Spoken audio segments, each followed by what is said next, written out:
Alam nyo ba na itong mga running watch natin, itong mga smartwatch natin, ginagamit natin sa ating pagtakbo, nakakahula or somehow yun nga, nakakahula kung magkakasakit tayo or merong problema sa ating katawan na napakalaking bagay para sa akin. Kasi for example, kahapon, kung nakasubaybay kayo sa channel na to, dito sa account na to, hindi ako gumawa ng video.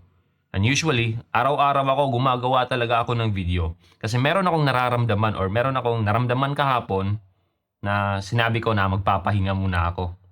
Pero day prior, alam na ng relo ko.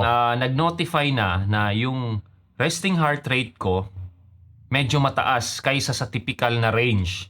Kasi usually yung resting heart rate ko, RHR, naglalaro lang around 48, 49, or 50 beats per minute.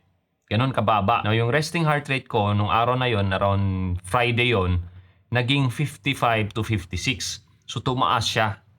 So, nag-notify itong relo ko na Garmin Forerunner 165 na wala pa akong nararamdaman nun. Normal na normal yung pakiramdam ko. So, tumakbo ako or nag-decide akong mag-jog. Pero dito lang sa loob, indoor lang. Now, during that time, nung tumakbo ako, napaka-normal lang ng pakiramdam ko. Pero, dito sa relo ko, yung heart rate ko kahit na mabagal na yung pace ko, and usually pag ganito or pag indoor lang yung takbo ko, ang heart rate ko lang noon is around 120, pinakamataas na noon 130. Talagang naglalaro lang, minsan pa nga mababa pa sa 120 yung heart rate ko pag indoor lang. Pero during that time, unusual yung heart rate ko. Umaabot ng 140, meaning may stress sa katawan ko.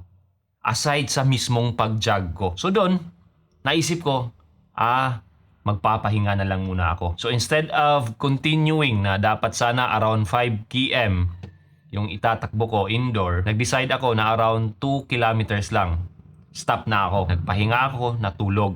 Now kahapon, yun nga, na hindi na ako gumawa ng video, doon naramdaman ko na. Kaya pala ganun kasi parang sisipunin na ako. Or ramdam ko na merong sipon kasi masakit na yung ulo ko. Although slight lang naman, pero medyo mabigat na. Which is something na talagang nararamdaman ko pag sisipunin ako.